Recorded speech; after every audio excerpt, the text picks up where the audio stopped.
ओम नमः शिवाय। मैं हूं ज्योतिर्विद पंडित दीपक दुबे और उपस्थित हूं जुलाई महीने का राशिफल लेकर। कैसा रहेगा यह महीना, करेंगे इसके ऊपर चर्चा। नए दर्शकों को बता दूं कि जो मेरा राशिफल होता है लग्न राशि पर आधारित होता है। इसके लिए आप चंद्र राशि, सूर्य राशि, नामाक्षर इत्यादि को आधार ना माने, बल्कि अपने लग्न राशि को आधार माने। दूसरा, बेहद सामान्य आधार पर होता है। आपको चाहिए कि कोई विशेष परिस्थिति हो तो अपनी कुंडली का विश्लेषण कराएं, उसके बाद किसी निष्कर्ष पर पहुँचें। जुलाई महीना बहुत महत्वपूर्ण महीना होने जा रहा है कई दृष्टिकोण से, और सबसे अधिक जो महत्वपूर्ण है वह है कि जुलाई महीने में श्रावण का महीना पड़ रहा है पूरा।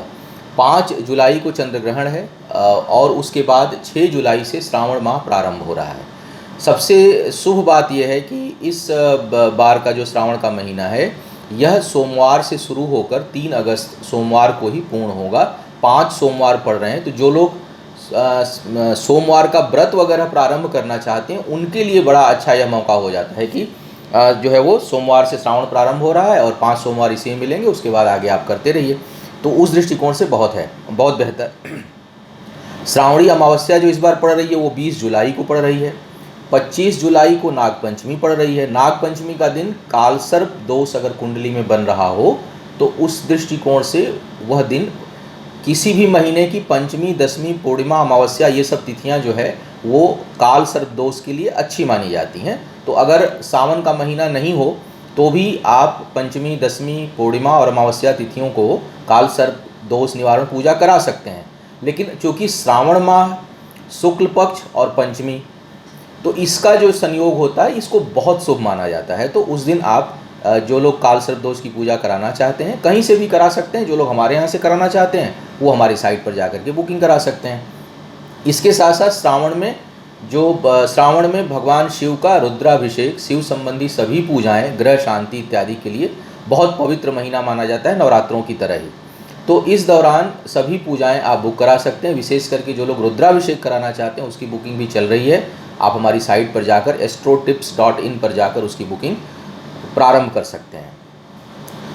गुरु बृहस्पति जो मकर राशि में चल रहे थे वो जून के अंतिम दिनों में आ जाएंगे धनु राशि में। इस पूरे महीने धनु राशि में रहेंगे लेकिन वक्री अवस्था में रहेंगे। सूर्य 16 जुलाई को जो है वो एक माने ये भी बहुत अच्छी शुभ घटना मानी जाएगी कि अभी तक जो है वो कुंडलियों में काल सर्प योग बना हुआ था। अब सूर्य देव के कर्क राशि में जाने से जो कुंडली का काल सर्प दोष था या वैसे पूरे माहौल में जो चीज़ें बिगड़ी हुई थी उसमें कुछ राहत मिलेगी, क्योंकि सूर्य जैसे ही कर्क में जाएंगे काल सर्प दोष का जो बनना था वो समाप्त हो जाएगा और धीरे धीरे और ग्रह भी बाहर आ जाएंगे। एक चीज़ और होगा कि सूर्य जब कर्क राशि में आएंगे तो शनि बैठे हुए मकर राशि में, तो 1 महीने तक शनि और सूर्य का दृष्टि योग आमने सामने रहेगा।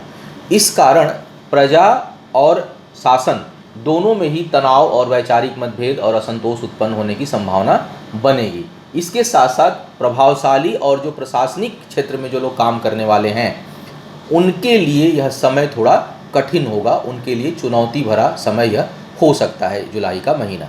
तो यह एक सामान्य जुलाई के महीने का मैंने प्रभाव बताया। अब एक एक करके हम राशियों पर चर्चा करेंगे कि क्या कह रहे हैं सितारे आपके लिए इस महीने। तुला वालों की बात की जाए, अब इस महीने क्या कह रहे हैं सितारे। सबसे पहले देख लिया जाए कार्य, व्यापार और फाइनेंस की स्थिति। सबसे पहले अगर मैं कार्य व्यापार की बात करूं तो कुछ काम प्रारंभ होने का योग बन रहा है। रुकी हुई चीज़ों में कुछ गति मिल सकती है आपको। स्थितियां कुछ आपके अनुकूल हो सकती हैं। किसी के साथ मिलकर कुछ काम प्रारंभ करना चाहते हैं तो आप कर सकते हैं, लेकिन इन्वेस्टमेंट की जिम्मेदारी आप अपने ऊपर किसी प्रकार का ना लें। या कोई धन खर्च कर रहा है तो वो ऐसा रखें कि वो कर्ज स्वरूप ना हो। कर्ज लेकर काम करने के लिए अच्छा समय नहीं है, अन्यथा आपको हानि होगी। यह समय कर्ज चुकाने के लिए तो अच्छा है, कर्ज आप चुका सकते हैं। कर्ज कहीं कुछ पुराना है तो आप उसको दे सकते हैं, लेकिन पुनः लेकर के या नया कर्ज लेकर के अपने कार्य व्यापार में खर्च करने के लिए समय अनुकूल नहीं है, उससे आपको बचना चाहिए। दूसरी बात यह है कि भाग्य अनुकूल है। तनाव चूँकि अभी भी देखिए ऐसा है कि अभी जुलाई अगस्त तक का महीना अधिकांश लोगों के लिए बहुत अच्छा नहीं रहेगा, क्योंकि अभी सभी ग्रह मार्गी नहीं हुए हैं। अभी बुध वक्री चलेंगे इस महीने भी, शनि वक्री चलेंगे, बुध कुछ समय तक रहेंगे, शनि वक्री चलेंगे, बृहस्पति वक्री चलेंगे, बुध राहु की युति रहने वाली है। इसलिए बहुत समय अनुकूल बहुत से लोगों के लिए नहीं रहेगा। आपके लिए भी भाग्य स्थान पर बुध और राहु की युति है, तो एक तरह से ठहराव सा रहेगा। बुध और राहु की जो युति होती है जड़त्व योग बनाती है, जहाँ पर होगी वहाँ पर चीज़ों में थोड़ा ठहराव ला देगी।